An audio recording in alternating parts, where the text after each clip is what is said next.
एक कुड़ी बड़ी काबल सी ते बचपन तो ही ना वो अपनी क्लास चो नंबर 1 आउंदी सी।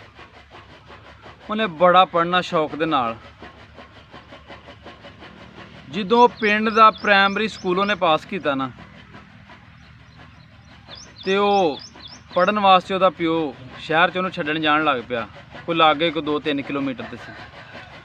उस तो बाद जदों उन्हें उत्थे मैट्रिक की ना उस तो बाद च उन्हें शहर च जाना पैना सी उस कुड़ी नूं पढ़न वास्ते, क्योंकि किसी कॉलेज यूनीवर्सिटी दाखला लेना सी ते उत्थे लागे ना कॉलेज सी ना यूनीवर्सिटी।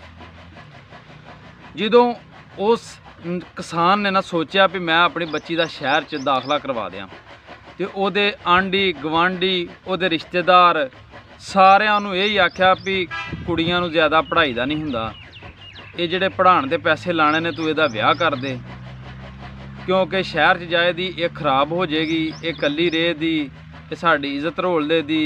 मुख्तलिफ तरह दियां जिवें जिवें दियां किसे कोलों आईयां उन्हां गल्लां कीतियां। उस बेचारे किसान नूं मजबूर कर दिता कि वह अपनी धी का छोटी उम्र दे विच ही विआह कर देवे। उन्हें भी इस तरह ही किया। जो सारिਆਂ ਦੀਆਂ सुनदियां होया अपनी धी का विआह कर दिता तो ਉਹਦਾ ਜਿਹੜਾ घर वाला सी ना वो कोई नशई टक्कर गया। इस तरह शादी को 2-4 साल चली उन्होंने। वो घर खर्चा ना उन्हें देना, पिछों कुड़ी का माँ प्यो खर्चा पहुँचाता सी, कुड़ी का घर चलता रहा। इस तरह कुड़ी का माँ प्यो भी फौत हो गया। वो बेचारी का इतों तक गल आ गई कि वो तलाक की नौबत आ गई। उस बेचारी नूं तलाक हो गई। तलाक तो बाद चो बेचारी किराए के मकान के घर दे विच रहन लग पई।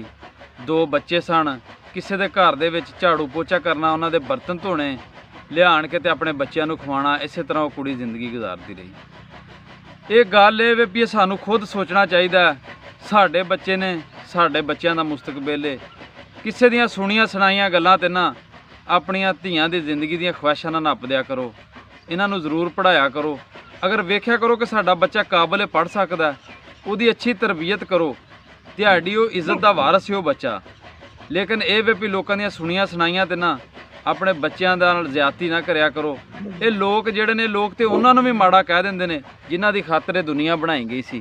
ते बाकी मेरी दुआ है अल्लाह करे किसी दी धी नाल भी माड़ा ना होवे, खुश रहन, वसदियां रहन ते अपने घरां विच ही सुखी रहन।